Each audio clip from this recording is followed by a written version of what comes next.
In this video, I'll show you how to set up a Zigbee coordinator in Home Assistant OS using Zigbee to MQTT. Start by plugging the coordinator into your Home Assistant device. I plugged mine directly in, but if you have a short USB extension cable, it is worth using one. This helps move the coordinator away from the computer, USB ports, SSDs, and other possible sources of interference. Next, find the serial path for the coordinator. Go to Settings, System, Hardware, and then All Hardware.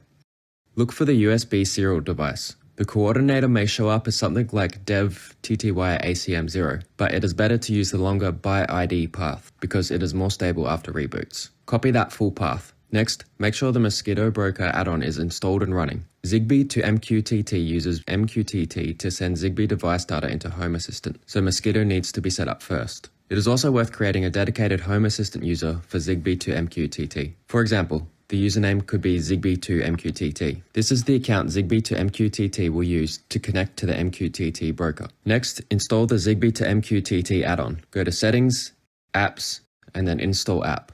Install Zigbee to MQTT. Once it is installed, open the app configuration. In the MQTT section, enter the Mosquitto broker address, the Zigbee to MQTT username, and the password for that user. My MQTT section looks like this. Next, set the serial port. This is where you paste the ByID path copied earlier. Because this coordinator uses a CC2652P chip, the adapter type is set to ZStack. The front-end section enables the Zigbee to MQTT web interface. I have mine enabled on port 8099. Home Assistant Discovery should also be enabled.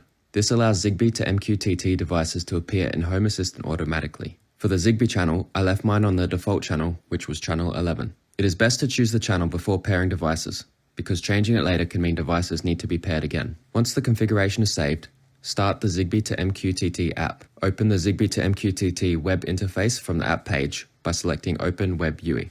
Once Zigbee to MQTT is open, turn on Permit Join. Then put the Zigbee device into pairing mode. For my smart plug, I need to hold the power button for around 5 seconds until the green LED starts flashing. Keep the device close to the coordinator for the first pairing. Once the device appears in Zigbee to MQTT, give it a clear name. For this example, I used Smart Plug, but it is usually better to be more detailed with your naming. For example, names like Office Smart Plug or Kitchen Motion Sensor make it much easier to know what the device is later.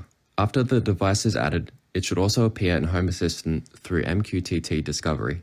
You should also see the exposed sensors from that device. In this case, because the Smart Plug has power monitoring, Home Assistant can show extra details like power usage, energy, voltage, current, link quality, and switch state. From there, the device can be used in dashboards, rooms, scenes, and automations.